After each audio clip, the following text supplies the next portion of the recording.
Hello guys, പുതിയൊരു വീഡിയോയിലേക്ക് ഏവർക്കും സ്വാഗതം. ഇത് ഫൈബർ അടിക്കാനുള്ള ഫൈബറിൽ നമ്മളൊരു സംഗതി ചെയ്യാനുള്ള മെറ്റീരിയൽസ്, അതിനെക്കുറിച്ചുള്ള ഒരു വീഡിയോ ആണ്. അതിൻ്റെ ഒരു ബില്ല് സംഗതികളൊക്കെയാണ്. ഇത് ഫൈബറിൽ നമ്മളെന്തെങ്കിലും ക്രാഫ്റ്റ് വർക്കൊക്കെ ചെയ്യുന്ന ആളുകൾക്ക് ഇതൊരു ഉപകാരപ്രദമാവും എന്നൊരു ഇതിൽ ചെയ്യണതാണ്. ഇതാണ് റെസിൻ. അതായത് നമ്മൾ ഇത് ചെയ്യൂലേ, അതിന് ഉപയോഗിക്കുന്ന റെസിൻ. ഇത് കൊബാൾട്ട് ആക്സിലറേറ്റർ അല്ലേ, കൊബാൾട്ടിൻ്റെ ആക്സിലറേറ്റർ. അതുപോലെ ഇതാണ് കാറ്റലിസ്റ്റ്. അതുപോലെ ഇത് മാറ്റ് ഇവിടെ വാങ്ങിയിട്ടുണ്ട്. അതുപോലെ തന്നെ ഇത് ബ്രഷ് ഇവിടെ വാങ്ങിയിട്ടുണ്ട്. ചോക്ക് പൗഡർ ഇവിടെ ഇരിക്കുന്നുണ്ട്. അതേപോലെ തന്നെ വാക്സ് വാങ്ങിയിട്ടുണ്ട്. അതുപോലെ PVA വാങ്ങിയിട്ടുണ്ട്. നമുക്ക് വാക്സോ PVA രണ്ടും കൂടിയാണ് വാങ്ങി. അതുപോലെ തിന്നർ ഇവിടെ വാങ്ങിയിട്ടുണ്ട്, ബ്രഷ് കഴുകാനൊക്കെ വേണ്ടിയിട്ട്. അപ്പോൾ ഇത് എന്താണ് ഇതിൻ്റെയൊക്കെ ഒരു ഉപയോഗം, ഇതെങ്ങനെയാണ് മിക്സ് ചെയ്യേണ്ടത്, അങ്ങനെയുള്ള കുറച്ച് കാര്യങ്ങളാണ് നമ്മളിവിടെ നോക്കുന്നത്. ഇപ്പോൾ പല ആളുകൾക്കും ഇത് കൃത്യമായിട്ട് ഇത്ര മിക്സ് ചെയ്യുക അങ്ങനെ ഇതില്ല. നമ്മൾ ചെയ്തിട്ട് എക്സ്പീരിയൻസ്ഡ് ആകുമ്പോൾ അത് അങ്ങനെ ചെയ്യുക എന്നുള്ളൊരു കാര്യമാണിത്. ഇത് റെസിൻ തൽക്കാലം നമ്മൾ 2 ലിറ്ററിൻ്റെ വാങ്ങിയിട്ടുള്ളതാണ്.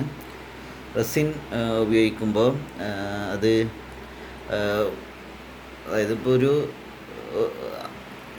ഇത് ഉപയോഗിക്കണതിനനുസരിച്ച് ഇങ്ങനെ വളരെ കുറച്ച് മാത്രമാണ് നമ്മുടെ ആക്സിലറേറ്റർ ഉപയോഗിക്കേണ്ട കാര്യമുള്ളൂ. അതിനെയൊക്കെ കുറച്ചുകൂടി അളവ് കുറച്ചിട്ട് സാധാരണ നമ്മൾ എന്ത് ചെയ്യും, ഇത് ഉപയോഗിക്കും. ഇത് പ്രത്യേകം ശ്രദ്ധിക്കാട്ടോ, ഇത് എല്ലാം കൂടി കൊണ്ടുപോയിട്ട് ഒരു മുക്കിൽ വെച്ചിട്ട് തട്ടി മറിഞ്ഞ് പോയിട്ടുണ്ടെങ്കിൽ അപ്പോൾ നല്ല പണിയാവും. ഈ കാറ്റലിസ്റ്റ് തുടക്കത്തിൽ തന്നെ ഇതിൽ മിക്സ് ചെയ്തിട്ടുണ്ടെങ്കിൽ പെട്ടെന്ന് ഹാർഡാവും സാധനം. അപ്പോൾ അത് നമ്മൾ ശ്രദ്ധിച്ച് വേണ്ട രീതിയിൽ കുറഞ്ഞ അളവിൽ ഏറ്റവും അവസാനം മിക്സ് ചെയ്യുക, നല്ല രീതിയിൽ മിക്സ് ചെയ്യുക, പെട്ടെന്ന് തന്നെ അത് ഉപയോഗിക്കുക, എന്നിട്ട് ബ്രഷിലെടുത്തിട്ട് ഉപയോഗിക്കുക എന്നുള്ളതാണ്. പിന്നെ ഈ വാക്സിൻ്റെ PVA ഇതിൻ്റെയൊക്കെ ഒരു ആവശ്യം എന്താണെന്ന് വെച്ചിട്ടുണ്ടെങ്കിൽ നമ്മളൊരു സാധനം ചെയ്യുമ്പോൾ ഡയറക്റ്റ് അതിലേക്ക് ഈ മിക്സ് ചെയ്ത റെസിനും കാറ്റലിസ്റ്റും ഇതൊക്കെ മിക്സ് ചെയ്തുള്ള ഇതിൻ്റെ സാധനമൊക്കെ ഇല്ല, ഇതിങ്ങനെ പിരിച്ചിട്ട് അതിലിങ്ങനെ ഇടുക ചെയ്യുക. കുറച്ചുകൂടി വലിയ സാധനമാണ് നമ്മൾ ചെയ്യുന്നതെങ്കിൽ കഷ്ണമാക്കിയിട്ട് അതിൻ്റെ മുകളിൽ ഇങ്ങനെ വെച്ച് വീണ്ടും ഒരു ലെയർ ഇത് കൂടി എക്സ്ട്രാ അടിച്ചു കൊടുക്കുക, അങ്ങനെയൊക്കെ. അപ്പോൾ നമുക്ക് അതിൻ്റെയൊക്കെ ഒരു വേറൊരു വീഡിയോ നമുക്ക് ഡീറ്റെയിൽ ആയിട്ട് ചെയ്യാം. ഇതെന്തിനാണെന്ന് വെച്ചിട്ടുണ്ടെങ്കിൽ ഇത് നമ്മുടെ ആ സർഫസിൽ വെച്ചതിന് ശേഷം, തേച്ച് വെച്ചതിന് ശേഷം റിലീസ് ഏജൻറ്റാണ് സാധനം. അതായത് ഇത് വൃത്തിയായിട്ട് തേച്ച് പിടിപ്പിച്ചതിന് ശേഷം എന്നിട്ട് ഈ സാധനം അപ്ലൈ ചെയ്യുക എന്നുള്ളതാണ് സംഗതികളൊക്കെ. അല്ലെങ്കിൽ എന്താ കാര്യം എന്ന് വെച്ചാൽ നമുക്കതൊന്ന് വലിച്ചെടുക്കാൻ സാധിക്കില്ല. വലിച്ചെടുത്താൽ പോരില്ല, അതാണ് അവസ്ഥ. പിന്നെ നമ്മൾ ഇതൊക്കെ മിക്സ് ചെയ്തതിലേക്ക് ചോക്ക് പൗഡറൊക്കെ ഇടുക. ചില ആൾക്കാർ ഇതും നമ്മുടെ ചോക്ക് പൗഡർ, റെസിനും ചോക്ക് പൗഡർ മിക്സ് ചെയ്തതിന് ശേഷം കൊബാൾട്ട് ഉപയോഗിക്കും.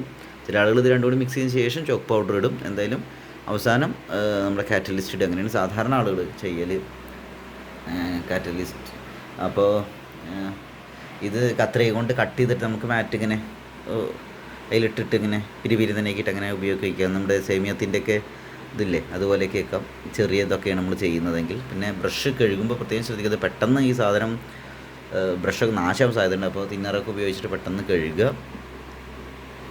അതിൻ്റെ ഒരു ബില്ല് ഇത് അവിടെ ഉണ്ട്.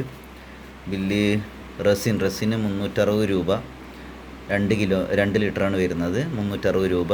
അതേപോലെ 1/2 ലിറ്ററാണ് കാറ്റലിസ്റ്റ് വരുന്നത്. കാറ്റലിസ്റ്റ് 1/2 ലിറ്ററാണ് വരുന്നത്, അത് 200 രൂപ വരുന്നുണ്ട്.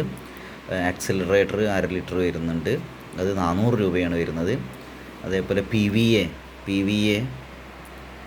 വരുന്നത് എത്രയാണ്, 1/2 ലിറ്റർ, അത് 150 രൂപ. വാക്സിന് വരുന്നത് 180 രൂപ. മാറ്റിന് അത് 250-ൻ്റെയാണ് നമ്മുടെ അടുത്തുള്ളത് കേട്ടോ, വാക്സിൻ്റെ. അതുപോലെ മാറ്റ് വരുന്നത് 175 രൂപയാണ്. പിന്നെ വരുന്നത് ചോക്ക് പൗഡർ വലിയ വിലയൊന്നും വരില്ല, 20 രൂപ വരുന്നുള്ളൂ. അതുപോലെ ബ്രഷ് 35 രൂപയാണ് ബ്രഷിന്. അതേപോലെ തന്നെ പിന്നെന്താ, തിന്നർ 83 രൂപയാണ് തിന്നർ വരുന്നത്. മൊത്തത്തിൽ 1603 രൂപ, 1600 രൂപ. അപ്പോൾ ഇതാണ് സംഭവം. അപ്പോൾ ഇത് ഉപയോഗിക്കുമ്പോഴേ നമ്മൾ ഒരുപാട് ശ്രദ്ധിക്കണം. ഇത് നല്ല ചൂടെടുക്കും, ചിലപ്പോൾ കത്തും, തീ പിടിക്കും, അങ്ങനെ കുറേ സാധ്യതകൾ. തീ പിടിക്കല്ല, നന്നായിട്ട് ചൂടാവും. പിന്നെ ഈ നമ്മുടെ സ്കിന്നിലൊക്കെ എന്തെങ്കിലും തൊട്ടൊരു അലർജിയൊക്കെ ആവണമെന്നുണ്ടെങ്കിൽ അങ്ങനെയുള്ള ആളുകൾ ഇത് ചെയ്യാണ്ടിരിക്കുക, അങ്ങനെയുള്ള കുറച്ച് കാര്യങ്ങളൊക്കെ നമ്മൾ ശ്രദ്ധിക്കണം. അപ്പോൾ അങ്ങനെ കുറേ നിർദ്ദേശങ്ങളും സംഗതികളൊക്കെ നമ്മൾ വാങ്ങാൻ പോകുമ്പോൾ തന്നെ അവർ പറഞ്ഞു തരും.